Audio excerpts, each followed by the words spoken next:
around the world. To the beach, y'all. Let's go. All around the world. Time to talk a little basketball on this Friday morning. Last night, the Prudential Center was rocking with March Madness action as the Sweet 16 tipped off. BYU took on Alabama with the Crimson Tide rolling over the Cougars, 113-88, the final score. And the Duke Blue Devils took down the Arizona Wildcats. So joining us now to talk about last night's games as well as what we can expect tonight is sports reporter and analyst Andy Katz. Welcome. Good morning. It was a late night, yes. Up until 2:30. Yeah, about 2:30, and then raced over here. You know, would not be anywhere else to discuss the NCAA tournament. Okay, so those two games were not the only surprises last night. What were some of the big ones? Well, the Texas Tech-Arkansas game, which actually finished a little bit after our game here in New Jersey. 16-point lead for Arkansas, which was the only double-digit seed remaining. Not really a Cinderella because they're out of the SEC and coached by John Calipari, who's won a national championship before at Kentucky. But they were ahead 16 over Texas Tech. Texas Tech came all the way back.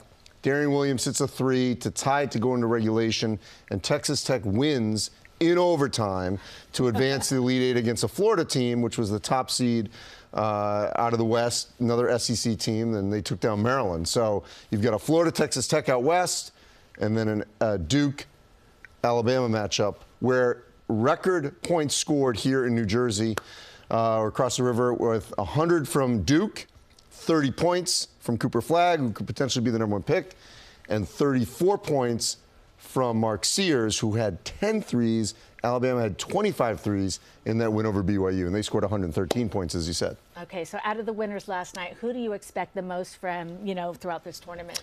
Well, I mean, Duke is a top seed. They've got the best player in the country in Cooper Flagg. Like I said, I think he'll be the #1 draft pick. But Alabama was in the Final Four last year. And, I mean, Duke's going to defend better than BYU did last night. Still, we could have a big-time shootout. I mean, both schools scored over 100 points, or 100 for one, 113 for the other. So we could have an epic Elite Eight matchup between two teams that potentially could have been Final Four teams, but they were matched in the same region, 1 versus 2. All right, so tonight we have 4 huge games. What are you expecting to see? Well, Auburn is the #1 overall seed. They are playing down in Atlanta against Michigan. Should be a great matchup between Janai Broome, who's also with Cooper Flagg, sort of 1 and 1A for the National Player of the Year race, going against Vlad Golden and Danny Wolf. They're the sort of the twin towers for Michigan. Then you got Michigan State, Tom Izzo, trying to get back to the Final Four and win a national championship 25 years after he won the last one in 2000 for Michigan State. They're going against Ole Miss. And then in Indianapolis, you've got 2 SEC powers, Kentucky and Tennessee. They're on one matchup, and then Purdue and Houston. Houston kind of weirdly flies under the radar, but they're a #1 seed in the Midwest, and in the Final Four is in San Antonio. Houston could be sort of a de facto home team if they can get there. And finally, how's your bracket doing? Well, I lost one of my Final Four teams last night in Maryland, so they're out.